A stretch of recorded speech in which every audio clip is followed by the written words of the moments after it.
Welcome to the PAC Football Report covering Week 7 games on October 15th. I'm Joe Onderko. We'll look back at last week's games in the President's Athletic Conference, while also previewing matchups this Saturday. As we pass the halfway point of the 2022 PAC football season, defending champion Carnegie Mellon remained in sole possession of first place after outlasting upset-minded Waynesburg 27-20. W&J, Grove City, and Case Western Reserve all remain one game back of the Tartans following impressive wins. The Presidents edged Westminster 17-14, while the Wolverines rolled past Bethany 55-7, and the Spartans topped St. Vincent 45-21. Finally, Geneva got its first win of the season as the GTs defeated Allegheny 35-21. Thiel had the weekend off. After last week's game, CMU dropped 2 spots to number 20 in the D3Football.com National Top 25 poll, while W&J and Grove City are among other teams receiving votes. PAC Player of the Week laurels went to sophomore quarterback Brutus Ogilvie of Geneva on offense, junior linebacker Robert Corey of Carnegie Mellon on defense, and Geneva junior punter-kicker Eduardo Santiago on special teams. Newcomer of the week was Grove City freshman linebacker Ben Bladel. 5 league contests are again on tap for October 15th, with Case Western Reserve having the weekend off. A huge matchup with postseason implications takes place in Washington, as 6-0 Carnegie Mellon travels to 5-1 Washington and Jefferson for a 1 p.m. kickoff at Cameron Stadium. It's the 71st all-time meeting between the two storied programs, with the Tartans holding a narrow 34-31-5 all-time advantage in the series. CMU topped W&J 27-11 last season in Pittsburgh en route to the 2021 PAC title.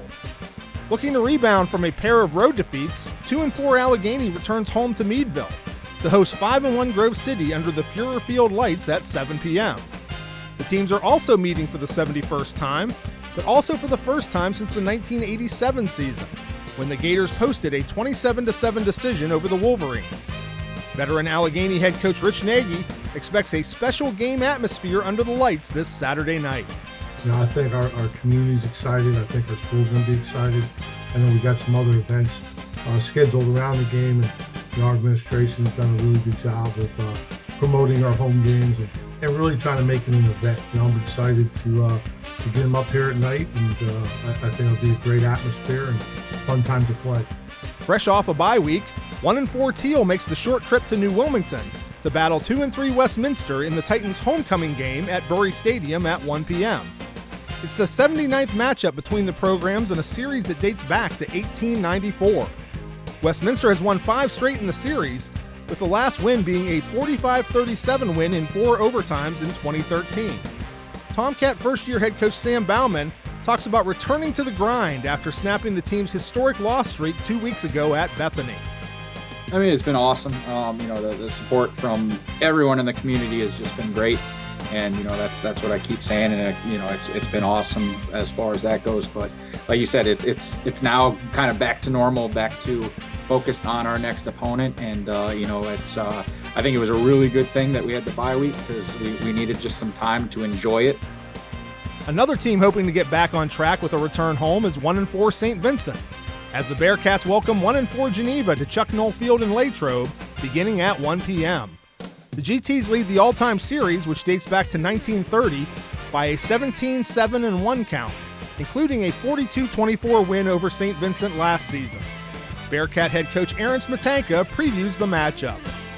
Geneva's the same boat as us right now. We're both sitting at that 1-4 mark overall with our overall record, so I know they're going to be doing everything possible and preparing for this game because we're both fighting to get that second win for this season too in the conference play.